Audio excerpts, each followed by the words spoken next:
अल्लाह इस गुनाह को नहीं बख्शेगा कि किसी को उसका शरीक बनाया जाए, और इसके सिवा और गुनाह जिसको चाहेगा बख्श देगा। और जिसने अल्लाह के साथ शरीक बनाया तो बेशक वो रस्ते से दूर जा पड़ा। ये लोग अल्लाह के सिवा जो परस्तिश करते हैं तो कुछ देवियों की, और पुकारते भी हैं तो शैतान सरकशी को, जिस पर अल्लाह ने लानत की है।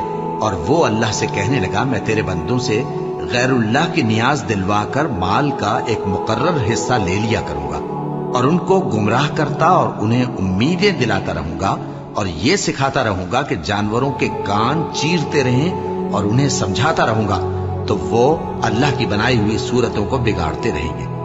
और जिस शख्स ने अल्लाह को